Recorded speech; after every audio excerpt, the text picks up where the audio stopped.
Hello and welcome to Terrain Odyssey. My name is Jay and today I'm going to be showing you how to make a desert style building. Now it's going to be reasonably cheap, reasonably quick, reasonably easy. We're just going to use foam board and filler / spackle for you Americans. Now, you can adopt this technique for other style of buildings, like maybe World War II desert style buildings, but this one particularly I'm built with Star Wars Legion in mind, and it is of course like a Tatooine style building. But as I said, it's more about the techniques and just, you can create it however you like. If I was to do this again, for example, I'd make the front symmetrical rather than having the door on one side. I would have it in the middle just because I think that would look better. But you could adopt it however you like. I will write the dimensions of this building specifically in the description if it's something you want to like copy it. I was going to say verbatim, but I'm not sure that's relevant. As I said, I will put that in the description.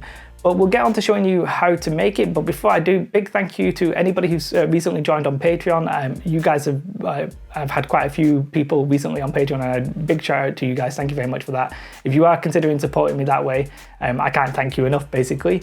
And though you don't want to do that, you can just like and subscribe to the channel, like this video, subscribe to the channel. That is more than fine. I very much appreciate that as well. So let's get on, let's crack on, and we'll show you how to make this building.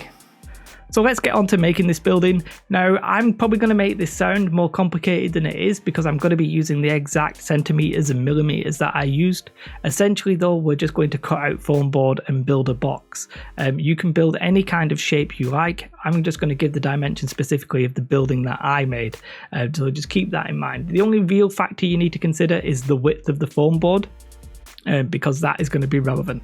So the height of my building, I'm going to have as 7.5 centimeter walls. However, I'm then going to put a roof on that, which is going to add an extra 5 millimeters, which is going to put it up to 8 centimeters in height.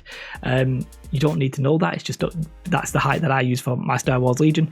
Just take a miniature that you've got and prat about and make sure you get your height to the scale that you want to. Now, because I'm doing a square, you might think, oh, well, just cut out 4 pieces that are the same. Now, technically you can do that and you can glue them in such a way that it would still be a square. But what I actually recommend is to do 2 sets of 2. So we're going to do 2 sets of, in this case, I'm doing 18 centimeters by 7.5 centimeters in height. And then the other bit, I need to take in consideration the thickness of the foam board. So that the foam board is 5 millimeters, but we're going to have 2 sheets of them. So I'm going to reduce my square by 1 centimeter in total. So I've got 2 pieces of 18 centimeters and 2 pieces of 17 centimeters. And then once you've cut that out, and to cut that out, I recommend you just use a very sharp blade or a fresh blade. It should cut pretty easily. Try and measure this out with like a ruler, maybe like a set square if you've got one, but a ruler will do if you don't. The neater you are, the better. But because we're going to like hot glue it and cover it and fill it, it doesn't really matter too much. Precision's not really that important here, as long as your building like sits flat flush and it's not crazy and completely mental. So the way that once I've cut them out, I've got my 4 pieces, two sets of 2. I'm actually going to try and do an inset door. So what I'm going to do is I'm going to draw a door and cut it out, and this will make sense in a minute. I would recommend that you put the door in the middle of the wall rather than to one side. I think that would look better, but it's your building, you can do as you like. You might be making several buildings. It's up to you to do to make them as you wish. So cut out your door though before you glue it together if you are going to do an inset door, because otherwise it's going to be very difficult to cut out. And for the first time I did this, I was like, nope, I'm gluing my building together without cutting out the door. So I highly recommend you cut it out now. You would also cut out your windows if you wanted windows. If you were doing like World War II style desert buildings, you could cut out your windows right now.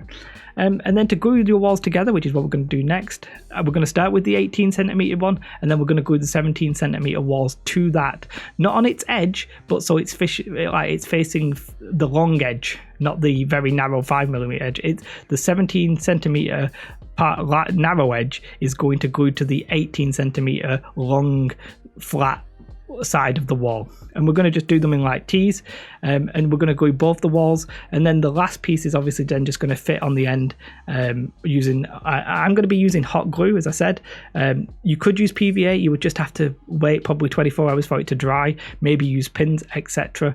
And I didn't want to wait. And your last piece is just going to fit on the end. Now if you did it the other way around, your last piece might have to squidge between the two of the pieces, which you could probably do because it's only foam board and a little bit flexible, but I just wanted to avoid that.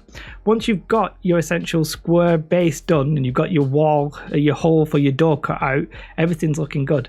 Now, the way I'm going to actually do my door is I'm going to take another bit of foam board and glue it on the inside. So I'm going to cut out a bit of foam board. Now, I'm using black foam board from the range, and I'll get onto why in a minute, but I'm going to cut it out so it's the same height, 7.5. What I'm not doing is I'm not doing the full width because it won't fit. So the width, you just do enough that it covers your door on all your windows if you want to do like wooden windows or what have you. And then I have to take the paper off, and then that's why I'm using the black foam board from the range. So I find that with the black foam board from the range that I can use a hairdryer and just take off the paper very easily, whereas I can't do that with other kinds of foam board. Now I do have a video which I'll put in the card in the top right of the screen, 4 ways to remove paper from foam board. So if you try all of those and you fail, then I'm out of ideas, but hopefully that should work. So I take off the paper of one side of the foam board, and what I do is I just dry fit the wall in place, and then I just trace around the hole for the door that I made, and that gets me the shape of the door. And then I just designed a door just off the top of my head, like in a sort of sci-fi Star Warsy style. You could just use you could carve out a wood door if you liked. Once you've carved it out, it's just a simple case of gluing it in place so that the door is in the door hole, and that should be fine. And that's really the base of the whole building done. All we're then going to do is the lids, the roofs. Now what I'm going to do is, obviously we've got an 18 centimeter square building, so I'm going to make sure that my 18 centimeters is by 18 centimeters by 18 centimeters. Of course it is, because obviously I planned it. So I just cut out an 18 centimeter square sheet and glued that on top, which encloses the building essentially. So once I've got my first level of the roof, I want to do a second layer of the roof. Now I think I actually do a roof here that's 14 centimeters by 14 centimeters as the top square. You can do whatever you are comfortable with. I just drew out various sizes on my actual building just using a pen, just to get a grip and a handle of what I wanted to do. But I think I actually go with 14 centimeters by 14 centimeters. Just another square, glue that on top, very easy. And then we come to the ball. So in this case, my ball is a 10 centimeter polystyrene ball that you can get from like hobby shops. You just simply cut it in half and you've got your dome. To make sure it's in the middle, obviously I know my square is 14 centimeters. So what I did was I knew my ball was 10 centimeters, so I know it essentially needs to be 2 centimeters from the edge of all the edges. So I did I did basically another square in the middle that was 10 centimeters by 10 centimeters. And when I glue my ball in, or I glue my ball on it, I should say, then I know that it's roughly in the middle. Like, it may not be precisely in the middle, but it's in the middle very much enough for most people's eyes. You will be able to tell the difference. And then that's essentially your building almost complete. The only thing that I wanted to do next was the I don't know what they're called, adornments, the things on the side of the building that just give it that sort of Star Warsy look. Now I just do like these sort of semi-triangular shapes. I guess it's a trapezium, I don't know, whatever it is. It's sort of like it's essentially like a rectangle, but it narrows at one end. You can do any kind of shape you like. Don't be stuck by the shape that I did. And what I did is I tried to make sure that they were at least symmetrical, so they were the exact same distance away from the edges and the exact same distance away from each other. So if I was using 18 centimeters, I had to awkwardly use like 3.6 centimeters as like the width, but just mathematically it's not that hard to work out. Essentially you're going to take the width of your wall and just make sure you divide it so that it's symmetrical. The only problem was when I came to do the front of it, I tried just the one piece and I was like, oh, that with the door, and I made it was the same height as the door, so I was like, yeah, cool. It didn't look right and I wasn't happy with it. I was like, oh god, that doesn't look right. And this is what I'm saying, I think the door would be better placed in the middle with things at the sides. When I look at references now, that's what pretty much most people do. I don't know why I did like a classic child's version drawing of a house, but that's just me. Anyway, once I did that though, I realized I needed to sort of like offset the door a little bit. So what I did was I just did the same shape, but a bigger version of it, just to sort of offset it and make it look slightly fancy at the front.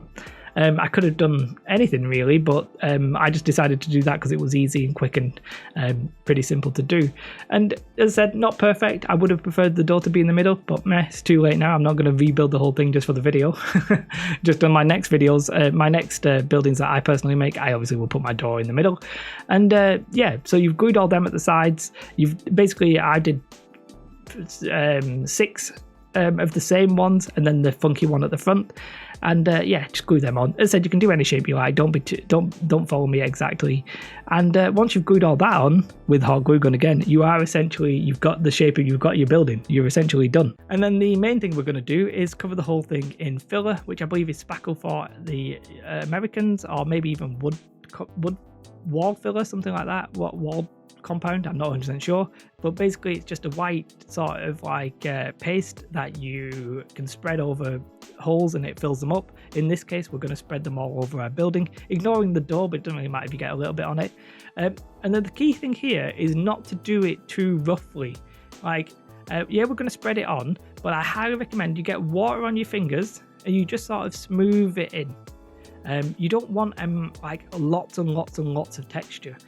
Yes, you want a little bit of texture, and sometimes if you've got a little wet finger and you've got a nice smooth bit of filler, if you just tap the filler with your wet finger, you'll get a little bit of texture, little undulations. Just because, like, you can, by the way, if you go a little bit over the top there, you can sand it off later. But basically, the people who did these buildings, they don't do them really, really roughly. They don't do it really, really thickly. They do them reasonably smoothly. We just want a nice little texture, just so our eyes go like, and we can dry brush it later.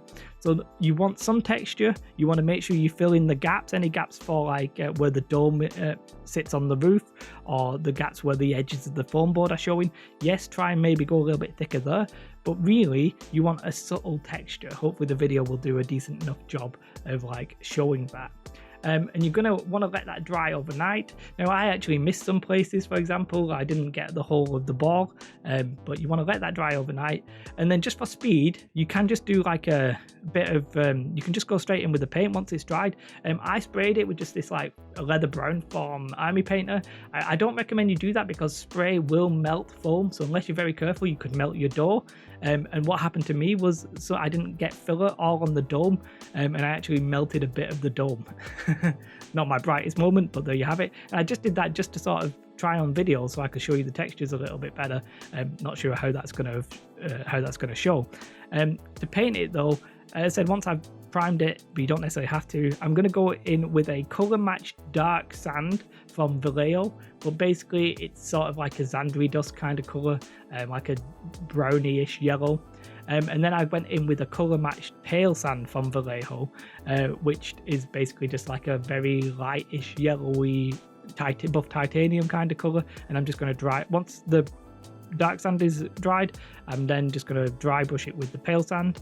And then I do finally go in with a little bit of a dry brush of pure white, but don't wipe your brush. You want to keep your brush with a little bit of the pale sand on it, and then it's not pure white and it's just like a highlight. For the door, I just use like a bronze color and I just dry brush the brown with a bronze color, and that looks fine. And that's pretty much it. You could put a wash on it if you want to, but I'm pretty much happy with the colors as is, and I'm pretty much happy with the building as is. Well, that is how you make this building. As I said, hopefully you agree that it was reasonably easy. It's not very expensive because foam board's not very expensive, and filler you can buy for like £1 in a big giant tub, which is actually what this is currently sat on. So not a very expensive build. I've done this video on this channel particularly. I know I've done it in my previous channel simply because I know some people are going to be getting into Star Wars Legion because of the Clone Wars. Obviously this technique can be used for Tatooine, other kind of desert buildings, like whatever you want to do in the Star Wars universe, but you can also adopt them into like World War II or any kind of desert style building. Hopefully you agree. I think it looks pretty decent. I could improve it if I had the door in the middle, what have you, but ultimately I'm pretty damn pleased with it. Not too difficult. Ob's your uncle, basically, I think. And yeah, if you like this video, do press like. As I said at the start, it really does help, and subscribing to the channel is a big, thank you very much to you guys. Big shout out to my Patreons, as I mentioned at the start as well. I do really appreciate that. And if you want to see more and better content, please do. That's one way to support and will help. I personally want to step up my game with my techniques and that kind of stuff. So hopefully there's more to come, no matter if you do or you don't, but obviously your support is greatly appreciated. Yeah, I'm pretty happy with it. Now I just need to probably do some more of these buildings and actually make a whole table's worth out of it, because I generally make one for the video and then none for myself. That's it. Have a most beautiful day. Like and subscribe. Goodbye.